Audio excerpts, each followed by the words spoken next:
This is a 2026 Kia Sportage Hybrid SX Prestige.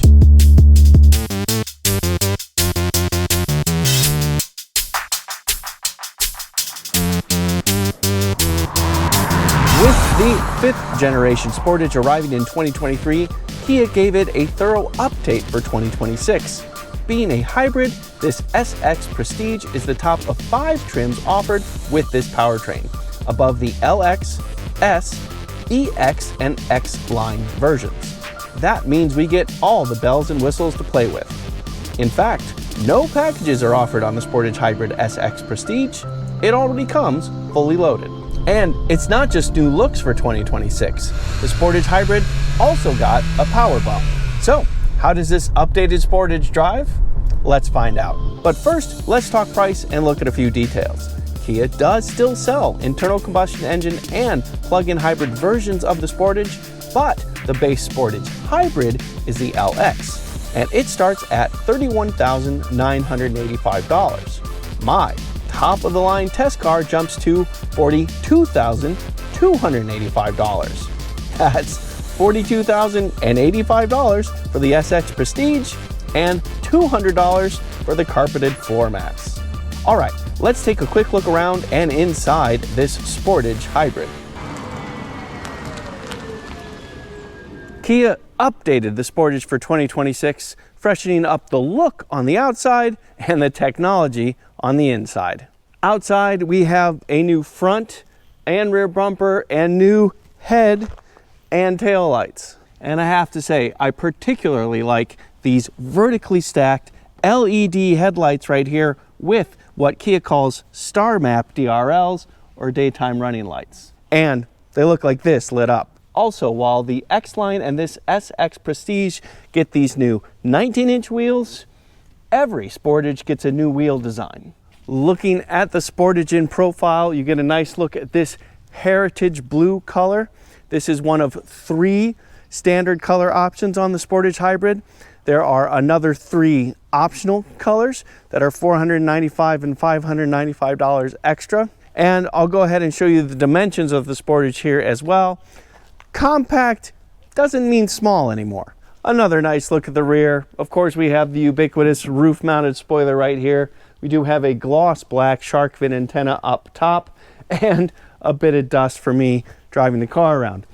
These new taillights, by the way, Kia also calls Star Map.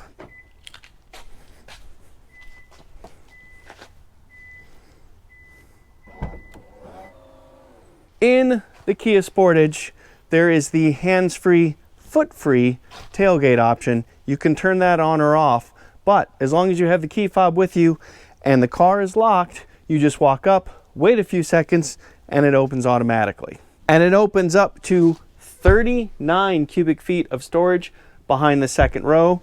And if you look under the floor, under the carpeted cargo mat, then under the floor, you see that we do have an actual space saver spare. It is not just an inflation kit. However, that is not standard equipment. The base LX trim actually does get an inflation kit. And if you take the privacy panel off and pull on these levers here,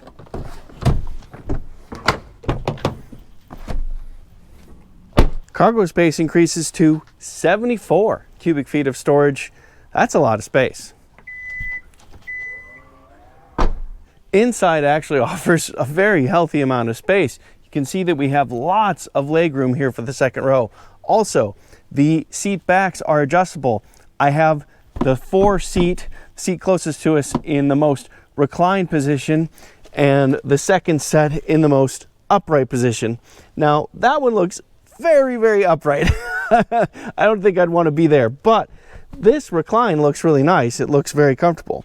And to adjust it, there's a lever down here that will move it around. So there's the position most upright, and then what I think will be the most comfortable, kind of in the middle right there. You can see, as you can in front and in the cargo space as well, we have these $200 optional cargo floor mats. I am 5 feet 11 inches tall, and I have plenty of knee room. Seat bottoms are nice and high, so I have good thigh support, and I have headroom as well. It is plenty comfortable back here. Also, because this is an SX Prestige, heated seats for the outboard passengers. How about that? And of course, I also have an armrest with cup holders. So yeah, perfectly comfortable back here. Oh, and check this out. See this right here? You can place like an iPad or something right there and hold it in place if you want to entertain the second row while driving somewhere. And of course, these nice and comfortable seats right here. These are listed as gray, but it's a very light beige gray, and I like it. I like the contrast of the dark and the light. It's not just some black interior. That alone is really nice. Just like in the back, we have very comfortable seats, plenty of space. Push button start is down here. And with the engine on, you can see the dual 12.3-inch screens that are part of this curve. Appropriately enough, Kia calls it their panoramic curve display. And you can see that it's really nice and easy to read right there, though fingerprints do get on it pretty easily, I have to say. One of the new things about this is this now runs on their CCNC system, which is their connected car navigation cockpit system. It's a bit of a mouthful, but it operates well, no latency, no lag, and you get a lot of good service out of it. And generally the screens are brightly lit. You don't have any glare or any issues like that. And it's easy to operate things like wireless Apple CarPlay and wireless Android Auto, which do come standard with the Sportage Hybrid. Also standard is this. Not just a windshield, but an acoustically laminated windshield to help keep out noise. Not standard, however, is the wireless charge pad. It's right here ahead of the Prindle and the cup holders, and it is on EX and higher trims. And you see that we also have USB Type-C ports right there. We do also get this head-up display. I'm not exactly sure if that comes on every trim, but I know it's for the hybrids and plug-in hybrids only. And just like in the back, we get a lot of comforts. In front, we get heated and ventilated seats and a heated steering wheel. The ventilation and the heated steering wheel are courtesy of being an SX Prestige model. We also have our dual zone climate control right here, and you can see the knobs for it are easy to use right there. And just beneath the start stop button is our dial Prindle right there. We also have 360 degree view cameras, which is nice to see. We have front, rear, and the 360 degree view right there. And the paddle shifters, very important, because we have the 6-speed automatic transmission, but also when you're slowing down, these will affect how much off-throttle brake regeneration you get, so they play double duty. Finally, let's talk drive modes. They are right here, right on the steering wheel: Eco, Sport, and My Drive, and these are largely powertrain adjustments. But if you look up here, because this is an all-wheel drive Sportage, we also have terrain modes. That's on this side of the steering wheel, and if you press that, we have snow, mud, and sand. This interior is stylish, convenient, and comfortable. But the main reason I'm here is to see how the Sportage drives, so let's get back to the drive. All right, let's dig into the powertrain. All Sportage hybrids get the same updated hybrid system that starts with a turbocharged 1.6-liter inline 4-cylinder engine.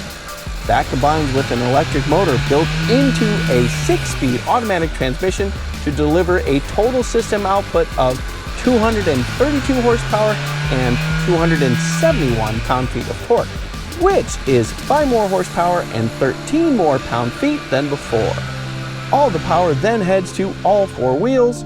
All but the base LX Sportage hybrids are standard with all-wheel drive. And it's relatively efficient.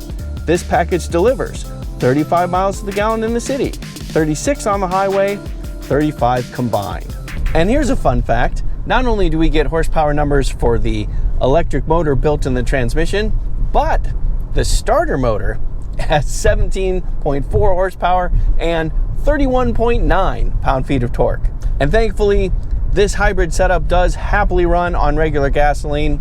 It also makes a healthy amount more power than the standard internal combustion engine Sportage, but not quite as much power as the plug-in hybrid version. However, the two hybrid powertrains do make the same torque. Speaking of hybrid things, we do also get a 1.49 kilowatt hour battery pack. It is a lithium ion pack. And yes, you can tow with the Sportage hybrid up to 2,000 pounds. Not a ton. I guess literally a ton. And you need trailer brakes for that. Kia says no trailer brakes, limit it to 1,653 pounds or 750 kilograms. But all those facts and figures aside, I like this powertrain. If you floor it, you get decent pull right away, courtesy of the electric motors, and then the transmission kicks down and the engine spools up and you get good pull. This is a turbocharged 1.6 liter inline 4-cylinder, so you get healthy amounts of torque in the mid-range once the turbo kicks in and really starts helping. And I did all that in the Eco Drive mode. Switch to Sport, floor it again. Oh yeah, and you can feel more electric pull right away. Kia maximizes the amount the electric motors can help immediately, and that's really nice. And that really softens the lag, the time it takes for the turbo to spool up. So you get what feels like much more linear, stronger pull right from the beginning, and you're not waiting as long for the kickdown as well. It's really pretty stout. In this hybrid, going to the Sport Drive mode makes a healthy difference in the response you get from the engine. And more fundamentally, you get just a nice balanced, smooth sound from this engine. This engine has been with Kia for a while, and it's really been refined and developed nicely. One other thing about being a hybrid, and since we're still in the sport driving mode, I have these paddle shifters that I showed you. So if I use them right now, I get kickdowns. Now in fourth, now in third, now in second gear. But if I'm in an Eco Drive mode, they do something different. Now I'm going to hit the negative paddle again, and what I'm doing is increasing the amount of brake regen when I lift off the throttle, the amount of decel I get when I lift off the throttle. Starts at 0, and that's just coasting. Let me briefly show you what I'm talking about. Level 0, just coasting. Level 1, starting to charge just a little bit. Level 2, starting to charge a fair amount. And level 3, getting near maximum charge and a healthy amount of decel. I think it's cool that Kia gives dual purposes to the paddle shifters. You can be in sport mode, use the transmission. You can be in eco mode and use it for decel adjustment. And this is a great moment to say we get an actual transmission, an actual automatic with real gears, not a CVT with cones that just doesn't feel as engaging. That is a plus. We do also have the terrain mode, but bear in mind, these are all powertrain adjustments, probably adjustments to the slip control system as well, traction control, stability control, etc. In dry weather like this, it's not going to be beneficial really. But hey, we do have a healthy amount of horsepower here, and this isn't that big of an SUV. So is it quick? Of course I had to find out. I did an acceleration test. Let me show you that right now. All right, everybody, time for an acceleration test. See what this more powerful hybrid can do. I do have it in the sport driving mode, and I do have both traction and stability control off, but I doubt I'm gonna need that. I'm not expecting any wheel spin with all-wheel drive. Time to find out. Okay, coming to a complete stop. Floor the accelerator. Come on. Ah, there we go. Yeah, there we go. Quick shifts from the transmission, it must be said. Good pull. That's stout. Okay, that is better than I expected. Wow, okay. We get solid pull from this Kia Sportage hybrid once we get moving. There's a little bit of a delay. It does not want to rush things right off the launch. It's pretty slow there. And I tried brake torquing earlier. That does nothing for us. But once the engine kicks in, once you get moving, you get good pull. All right, let's dig into the chassis. We get the most common suspension setup in the Sportage, struts up front and a multi-link independent suspension in back, and Courtesy of being all-wheel drive, we also get a reasonable 8.3 inches of ground clearance. And that terrain mode I showed you. But I wouldn't book time at the Moab just yet. This is definitely tuned for comfort. This is way on the ride side of the ride and handling spectrum. That said, there is the S trim version of the Sportage, and Kia said that it is specifically tuned to drive a little bit more sporty. But this being the top of the line trim, this is going to be the most comfortable, have the most things, ventilated seats, heated steering wheel, heated seats front and back, etc., etc. And when you're in a crossover SUV, even a compact one, you generally want comfort for all your passengers, not crisp handling. I think the Sportage delivers exactly that. That said, when I turn the wheel, I get pretty fast response from the front end, but I also get a fair amount of body roll, and there's not a ton of grip either, I can assure you. One common place it almost certainly will go is on the interstate. I did test it there as well. Let me show you that. All right, time for a quick stint on the interstate, but first, an even quicker handling test.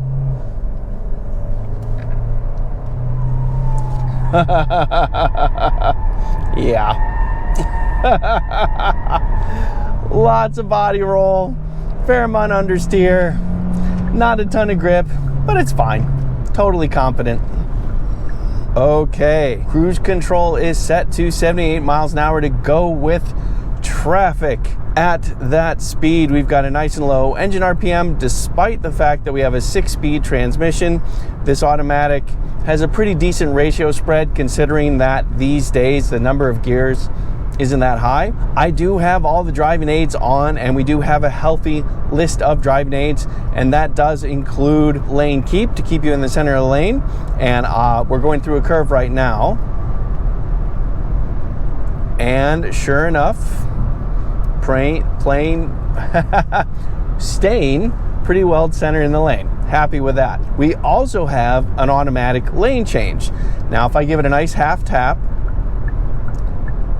I'm not doing this. The car is changing lanes for me. It first detected to make sure that no one was in the lane at the time, and then it went ahead and did it. Now, it doesn't show you too much on the instrument cluster, but I'll try to show you what I can see on the head-up display.